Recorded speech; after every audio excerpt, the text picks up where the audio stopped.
Hi, my name is Mark McCormick. I'm the Education Specialist at the Environmental Nature Center. And we've got a couple of dogs here too. This is Popcorn and Jensen, but we're not here to really talk about them. Sorry if they get in the way sometimes.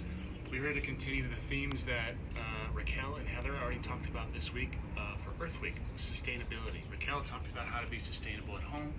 Heather talked about how to be sustainable while cooking. And I'm going to talk to you now about how to be sustainable on the go. And we're going to use a lot of the same concepts that they use. So when we're talking about sustainable on the go, we're talking about maybe going hiking, but not just outdoor activities, but going to work, going to school, those sorts of things, anytime you're not going to be right at home.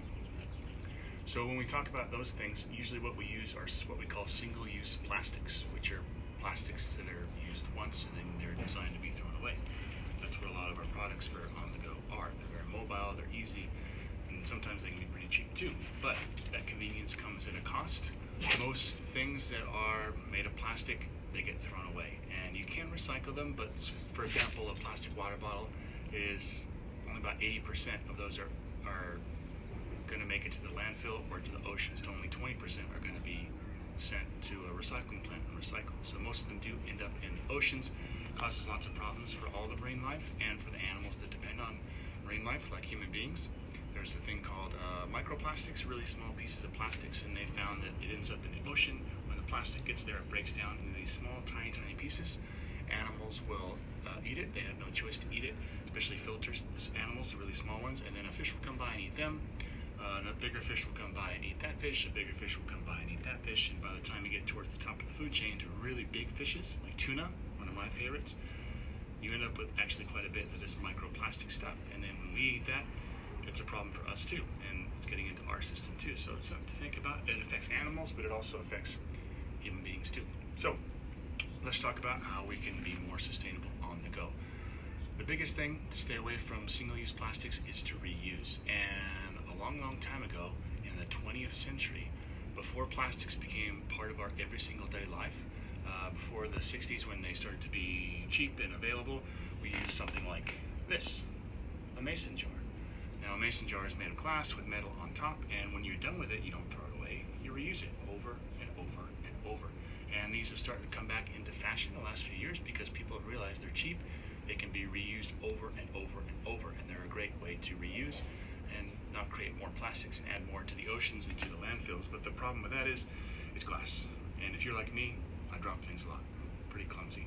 And if you drop glass, it's going to shatter. That's bad news. So we have things more for the 21st century that we can use. Something like, let's see, this. This you've probably seen before. This is a reusable water bottle. Hydration is probably the most important thing, whether you're going to work or school or going outside. They say if you start to feel thirsty, that means you already are beginning to be dehydrated. So you want to drink as much water as you can. Hydration is important. This is an insulated steel bottle. And what that means is it's made of steel, so it's heavy and it's rugged. You can drop it all you want and it's probably going to still survive. Check out the bottom of my bottle. It's been dropped many times and it still works just fine. Now the insulated part means that you can put in some water with some ice cubes and it will stay cold sometimes up to 12 hours, no problem.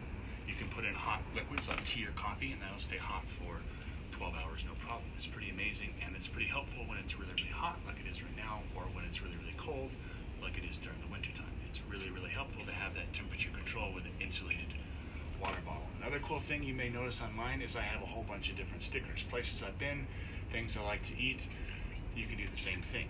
You can customize one of these and make it your own and take ownership of what you're doing to be more sustainable. It's almost like bumper stickers, but not for your car, for walking around. It's a pretty nice little handy thing to have. The problem with it is it's kind of heavy. You can get smaller ones. This one's pretty big. You can get a smaller one, more for the younger people, and this one has a special little rubber stopper on the bottom to keep you from dropping it and hurting it that much. So you can get smaller ones, but they're still heavy and they're also pretty expensive. Now you can get these things on sale. They're on sale quite often. You just have to know the right places, the right time, but they're still pretty expensive. There's another option for you if you want to stay hydrated while being more sustainable. Something like this. This is an Nalgene. Here is another one. And these are made of plastic. These people have been doing this for decades. They know how to do it, and they do it in a way that doesn't create things like BPA. You've probably heard this BPA thing before, right? When you manufacture plastics, it takes a lot of chemicals to turn it into something that you can use. And when you put water inside of a plastic water bottle and it's exposed to heat, sometimes those chemicals can leach into the water and it can make you sick and not very healthy.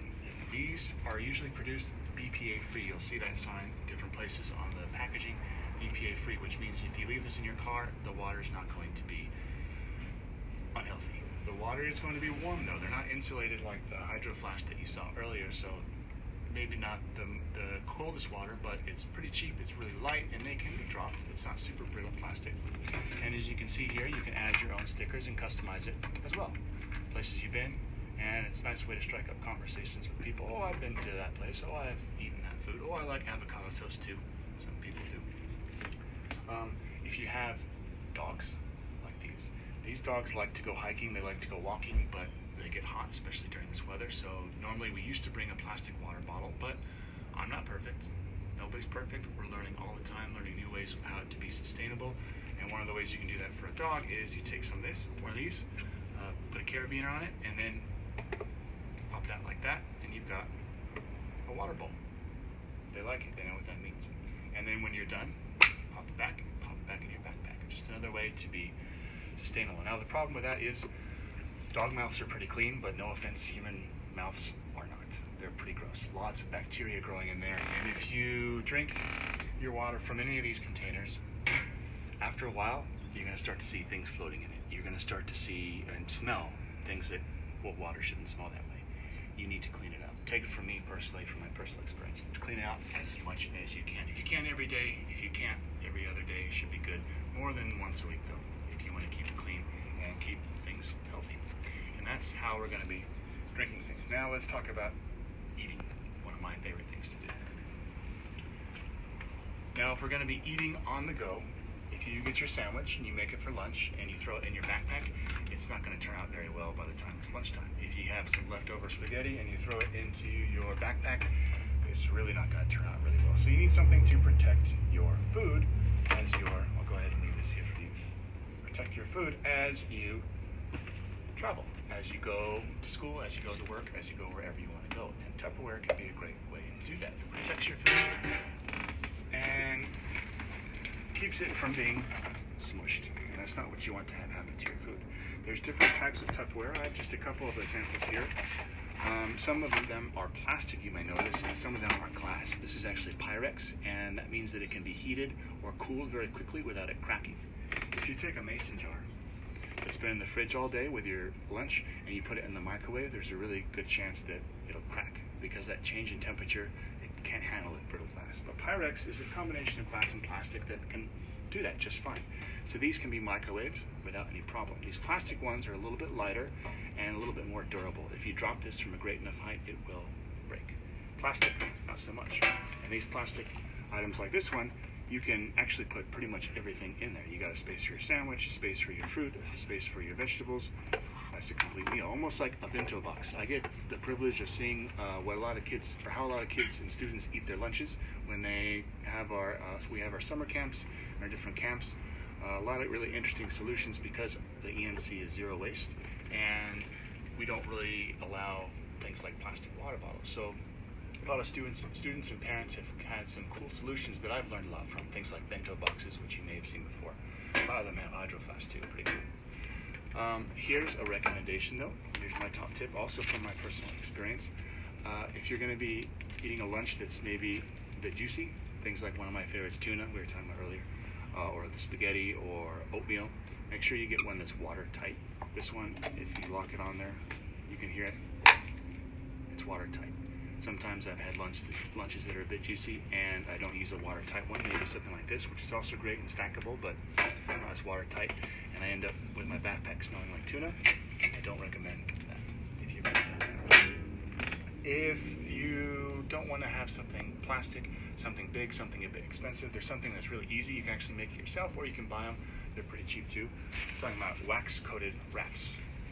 These are great for sandwiches, items that need to be protected, but that are kind of awkward, right? Sandwiches are pretty awkward. They're very delicate, but they're flat. They take up a lot of room. You can have something like this, which is a sandwich pack made of kind of a rubber type of material, TPU, and you put the sandwich in there, you zip it up, easy peasy. These can be washed in the washing machine.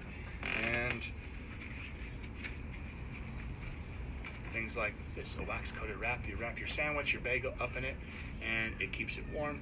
It also protects it from the outside. These are also some great solutions.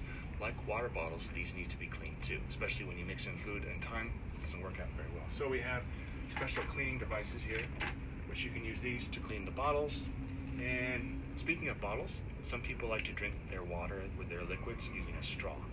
And I bet you know that recently, the last few years, we've really started to realize what damage plastic straws have been doing to the earth, and specifically to animals that live in the ocean. So you have things like reusable straws.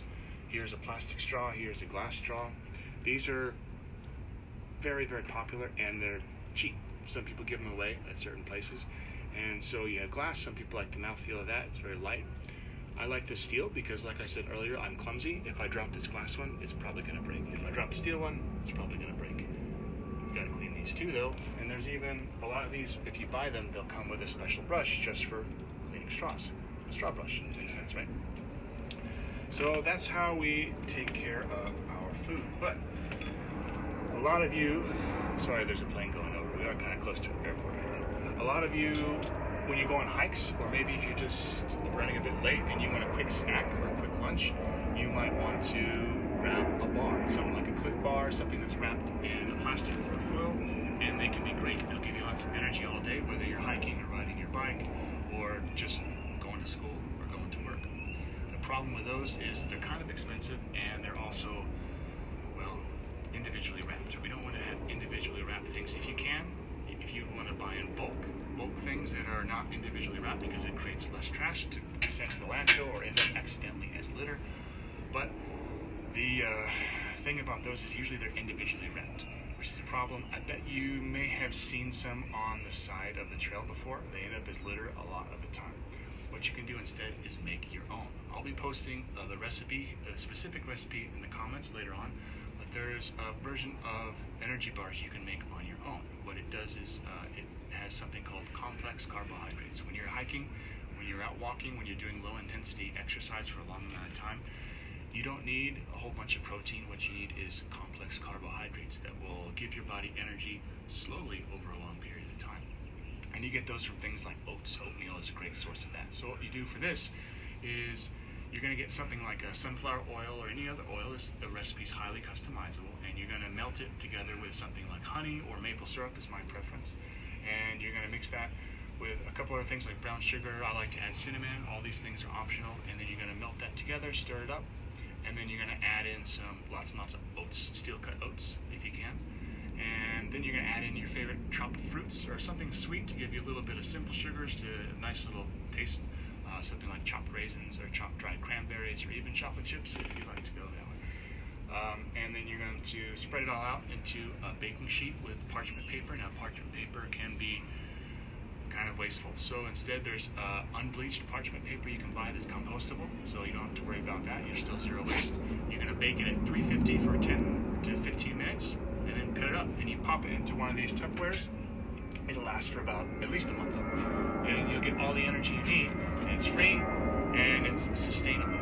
Now, you have all this food, right? You have all these Tupperwares. If you throw them around, oh sorry, there's another plane.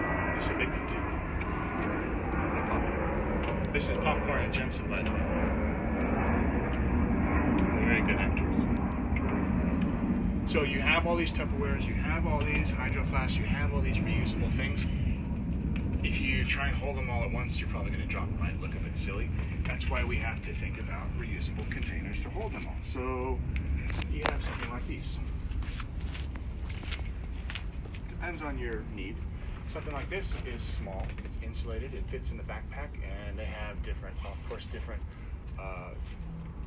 sorts of things you can have on the outside, like if you're into the Avengers or Star Wars or anything else, or horses, or I've even seen ones with puppies. They're pretty great, and they're highly customizable, and you pop your food in and it will help to insulate it from the heat. Now you still need to pop in something like a frozen water bottle or a frozen ice pack. Ice pack's preferable because the water bottle, right, eventually you're going to have to throw that away. So a frozen ice pack will keep things cold there. Or something like this, if you have some bigger things, maybe you're going out for a picnic, or you're having a picnic outside like we're going to, you can tell it's insulated. Also, pop in an ice pack in there, pop in your food, pop in your energy bars, and you are good to go. There's even a separate container for your utensils, like your straws. So that works out pretty good too. Now, like I said, I'm not perfect. Nobody's perfect. Even the scientists that are figuring out what kind of impact we have on the world, they learn new things every day. We learn new things as a species about our impact on the world. So the best thing we could do is, he likes to play with the ball. The best thing we can do is just try and take on one or two of these ideas. You don't have to do everything, just one or two things that you're not already doing. I bet some of you are doing these things right now anyway, and you'd be surprised at the difference that it makes. You'll start to do it, and that will make a difference on the world, and then other people will notice you doing it. People at your work, at your school, neighbors, friends, family, and they'll take on the same practices too. And that's the way that we can make the world a little bit better, especially during this Earth Week that we're having right now. Now, if this has inspired you to buy any of these products or anything similar to that, popcorn, not the squeaking, thank you, to buy any of these products, if you go to Amazon.com, you can try their Amazon Smile service, and that allows them to donate a certain percentage of your purchase to a nonprofit organization. And you can select the ENC as that organization, and they'll donate a little percentage of the sale to the ENC, which is especially helpful during this time where with the school shutdowns, we've had a considerable loss of income. So anything like that would certainly be helpful, and it would be a nice show of appreciation from you if you have learned something. If you have any other great tips, please add them to the comments. I want to hear your great tips. This is how we learn things as a community, as we learn from each other. So please add those tips. I want to hear from them, and we'll also add that recipe down if you're interested in making those bars. I must recommend them. They're very customizable. You can take out things you don't like, add things that you do like. It's all pretty much up to you. Also, if you really are enjoying these Facebook Live videos, make sure you go to encenter.org, and you'll find our events calendar there, and that will tell you what sort of events we have going on in the future. Next Monday or next week we have a lot of really cool programs, lots of different animals, lots of different things to learn during this time. It's going to be great. But check out our events calendar at encenter.org. Thank you so much for tuning into this ENC live event, especially for Earth Week. I hope you learned something. I hope the dogs and the planes weren't too distracting. And we hope to see you on the next one. Bye-bye.